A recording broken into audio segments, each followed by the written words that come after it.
मैं समय हूँ। एक समय था जब एक राज्य में एक बुद्धिमान और न्यायप्रिय राजा का शासन था। राज्य समृद्ध था और लोग शांति और सद्भाव में रहते थे।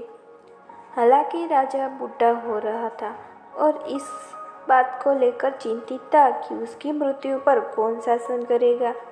उनके 3 बेटे थे, लेकिन उन्हें यकीन नहीं था कि उनके जाने के बाद उनमें से कौन एक अच्छा राजा बनेगा। एक दिन राजा को एक स्वप्न आया जिसमें उसे बताया गया कि राज्य का अगला शासक समय के माध्यम से यात्रा करने में सक्षम होगा।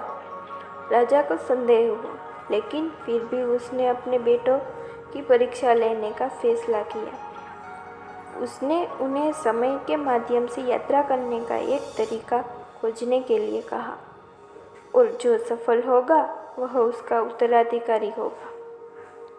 सबसे बड़ा बेटा बहुत साहसी था और हमेशा समय के माध्यम से यात्रा करना चाहता था। वह रास्ते में कई बुद्धिमान पुरुषों और जादूगरों से मिला, लेकिन कोई फर्क नहीं पड़ता कि उसने कितनी कोशिश की। उसे समय के माध्यम से यात्रा करने का कोई रास्ता नहीं मिला। वह दृढ़ निश्चित था और उसे कभी हार नहीं मानी, लेकिन अंत में वह असफल रहा। दूसरा बेटा बहुत होशियार था और हमेशा अधिक सीखना चाहता था। उन्होंने समय के माध्यम से यात्रा करने का तरीका खोजने की उम्मीद में कई साल प्राचीन ग्रंथों और स्क्रॉल का अध्ययन किया। उसने बहुत कुछ सीखा, लेकिन उसे ऐसा करने का कोई तरीका नहीं मिला। सबसे छोटा बेटा अपने भाइयों की तरह दृढ़ निश्चयी नहीं था। वह वर्तमान में रहकर खुश था और समय के माध्यम से यात्रा करने की आवश्यकता नहीं देखता था। हालांकि एक दिन जब वह ग्रामीण इलाकों में टहल रहा था, उसने एक ऐसा उपकरण मिला जो समय के माध्यम से यात्रा कर सकता था। सबसे छोटा बेटा अपने पिता के लिए अपनी टाइम मशीन लाकर बहुत खुश था। राजा चकित रह गया और उसने युवा राजकुमार से पूछा कि उसे यह कैसे मिला।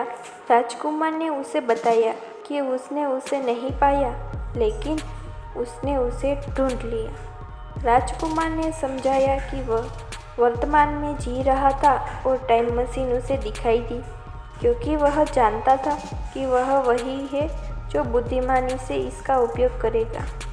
राजा को अपने सबसे छोटे बेटे पर गर्व था और उसने उसे राज्य का अगला शासक घोषित कर दिया। राजकुमार बड़ा होकर अपने पिता की तरह एक न्यायप्रिय और बुद्धिमान राजा बना। उन्होंने टाइम मशीन का बुद्धिमानी से उपयोग किया, समय के माध्यम से लोगों की ज़रूरत में मदद करने और दुनिया को एक बेहतर जगह बनाने के लिए यात्रा की। राजा ने कई वर्षों तक राज्य पर शासन किया और उसके बुद्धिमान और न्यायपूर्ण निर्णयों ने लोगों को बहुत खुश किया। वे जानते थे कि वे उन्हें अपने नेता के रूप में पाकर भाग्यशाली थे और कई पीढ़ियों तक शांति और सद्भाव में रहेंगे।